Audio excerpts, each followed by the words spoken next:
Hello and welcome to the book review of Church History by Everett Ferguson. This is two-volume set.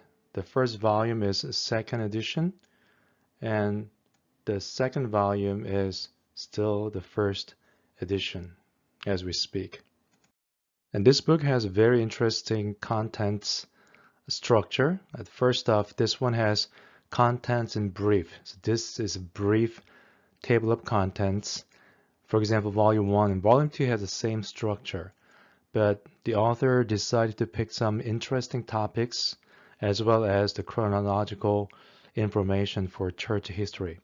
For example, Augustine, Pelagius, and Semi-Pelagianism is in one chapter. So if you're interested in that theology, and you can just delve into this chapter right away and see what the difference between Augustine, Pelagius, and Semi-Pelagianism, which we still have a lot of discussions about.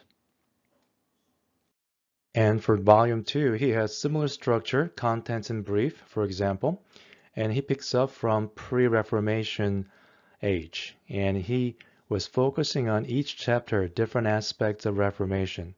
Chapter 3, for example, it is Luther's Reformation. And the second one in chapter 4 is Switzerland and how Calvinism became widespread there. And after the Reformation, how did the Reformation impact Christianity in Europe? So from chapter 10 through chapter 13, he has specific aspects of that Reformation in the British Isles and Kingdom of France and the continent of entire Europe. Interesting thing is a lot of previous volumes for church history did not really cover 21st century Christianity, but this one has at least few chapters, including the last chapter in volume 2.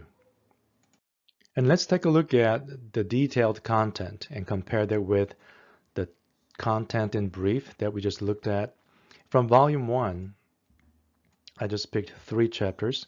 The first chapter is the setting for the story's beginning, and the author showed this detailed background, the cultural background, languages that they were using, and religious background back then, and between Roman and Greek and Jewish world.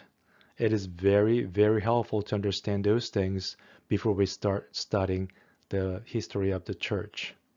And second chapter was very interesting too, because he was building this story based on what the Bible says. So he used a lot of biblical verses and references from there, and he added more stories to it. The third one, of course, is a sub-apostolic age, starting from 2nd century, and shows how it got into the church age later and after the apostles. And this is the regular common layout of the chapter. And this is how he starts a chapter throughout the book. It has some highlights of the chapter, and it goes on. As you can see, chapter 13 starts this way, but chapter 12 ended this way for further study, and he provides some additional references, which is very helpful. So I strongly recommend you to look through those references, because this book is a good starter for church history study, and it has a lot of helpful information for us to study further. And usually he has some highlights of the page captured here, but as you can see, we have a lot of margin here. So you can freely make notes and put some interesting marks there for your own study, which is hard to find from other textbooks. And also the font size is very generous, so it's really easy on your eyes, and it has a lot of spaces between those lines. And again, those are very helpful space that we can actually delve into this book. And at the end of the book, he has the general bibliography and other works. This one has about 2.5 pages long, other additional references, so you can study further in specific topics or times of church history. And after that, he provided some basic timeline from Christ to pre-Reformation. This is volume 1. And you can quickly go through this interesting time and what happened there. Who was the political ruler, and who was a writer or thinkers, and bishops, for example, and the events that took place during that time frame. And at the end of the book, he has subject index. It is very, very helpful. When you want to look up certain words or a person, you can look it up here and how many times it appeared in different pages, and then go through those pages for your study. Very handy. And interestingly, the back cover of each volume has the content overview, which is high-level content.